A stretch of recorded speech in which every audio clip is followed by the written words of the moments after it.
Hello guys, welcome back to my channel. আজকে একটা নতুন কবিতা নিয়ে তোমাদের সামনে এসেছি। সেই কবিতাটার নাম হচ্ছে কম্পোস্ট আপন ওয়েস্টমিনিস্টার ব্রিজ।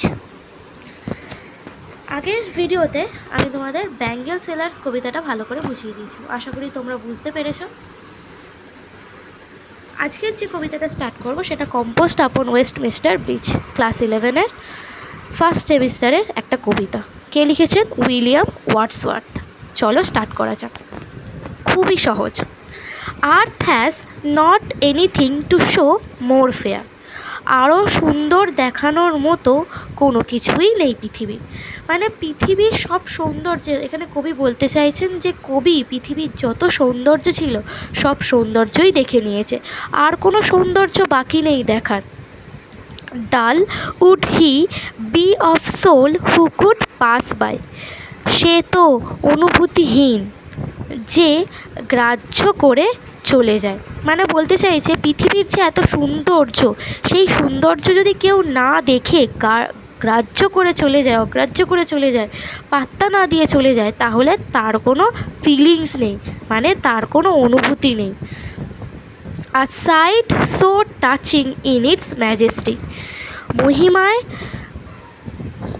মর্মস্পর্শী এমন দৃশ্যকে, মানে এই পৃথিবীর সৌন্দর্য, এই দৃশ্য একদম ভালোবাসায় ঢাকা, অনুভূতিতে ঢাকা। সেই দৃশ্য দেখলে আপন মনেই সে কোনো না কোনো মানুষ এই পৃথিবীকে ভালোবেসে ফেলবে। সুন্দর, শান্ত, স্নিগ্ধ পরিবেশ যেন নেমে এসেছে পৃথিবীর বুকে। আসলে কবি এখানে লন্ডনের কথা তুলে ধরেছে। কবি একজন লন্ডনের কবি ছিলেন। সেই লন্ডনের ভোরবেলার যে সৌন্দর্য, যে শান্ত, সেই শান্ত সৌন্দর্যটাকে কবি এই কবিতার মাধ্যমে ফুটিয়ে তুলেছেন আমাদের কাছে। বলতে চেয়েছেন যে লন্ডন তার কাছে সবথেকে সুন্দর, মনোরম এবং ভালোবাসার জায়গা।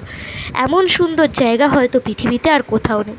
আমরা এটা জানি যে যে দেশের কবি যে কবিতাই লেখেন না কেন, তাদের কাছে সেই দেশটা প্রচণ্ড ভালো এবং ভালোবাসার হয়ে ওঠে। ঠিক তেমনই উইলিয়াম ওয়ার্ডসওয়ার্থেরও লন্ডনটা খুব ভালোবাসার জায়গা। তাই জন্য লন্ডনে সব কিছু, সব সৌন্দর্য কবি খুব ভালোভাবে এখানে তুলে ধরেছেন। This city now doth like a garment wear. এখন এই নগরী যেন পোশাকের মতো পড়েছে। ঠিক আছে, যেন মনে হচ্ছে লন্ডনের ওপর একটা কোনো চাদর বা একটা পোশাক পরে রয়েছে। The beauty of the morning silent bare. সকালের সৌন্দর্য নীরব, অনাবৃত। Ships, towers, domes, theatres and temples lie. জাহাজ, চূড়া, গম্বুজ, নাট্যমঞ্চ এবং মন্দির ইত্যাদি সব কিছুই আমরা লন্ডনে দেখতে পাবো। সেগুলো থাকায় লন্ডনের সৌন্দর্য যেন আরও অনেক দ্বিগুণ বেড়ে গেছে। সেগুলো কিন্তু বাধা সৃষ্টি করছে না, সেগুলো বরং আরও সৌন্দর্যটাকে বাড়িয়ে তুলতে সাহায্য করছে। এখানে ডোমস বলতে আমরা জানি লন্ডনের সেন্ট পল ক্যাথিড্রালের কথা বলা হয়েছে। Open on to the fields and the sky. এই জাহাজ, চূড়া, গম্বুজ, নাট্যমঞ্চ, মন্দির যেন খোলা আকাশের নিচে আছে এবং খোলা মাটির নিচে আছে, উন্মুক্তভাবে ছড়িয়ে আছে মাঠ পর্যন্ত এবং আকাশের সীমা অবধি। All bright and glittering in the smokeless air. সব কিছুই ধোঁয়াহীন বাতাসে দেখাচ্ছে উজ্জ্বল এবং দ্যুতিময়। পরিবেশ অত্যন্ত শান্ত, উজ্জ্বল, দ্যুতিময়। তখন কোনো ধোঁয়া ছিল না, কোনো পলিউশন ছিল না। কেন? কারণ তখন তো মানুষ ঘুমাচ্ছে না, পুরো লন্ডন শহরটা ঘুমাচ্ছে। কোনো দিকে কোনো গাড়ি ঘোড়া কলকারখানা কিছু শুরু হয়নি। সূর্যটা উঠেছে এবং তার রোশনি যেন লন্ডন শহরের ওপর ছড়িয়ে পড়েছে। তার যে সুন্দর দৃশ্য, উজ্জ্বল দৃশ্য, দ্যুতিময় শহরটাকে দেখে কবির যেন প্রাণ ভরে উঠছে। এরম দৃশ্য সে আগে কখনো কোথাও অনুভব করেনি বা দেখেনি। Never did the sun more beautifully step.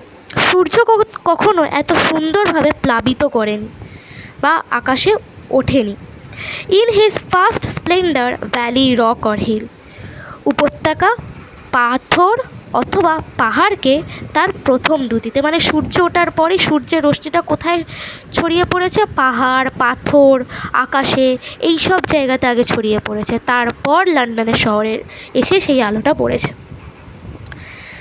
Never so I never felt a calm so deep.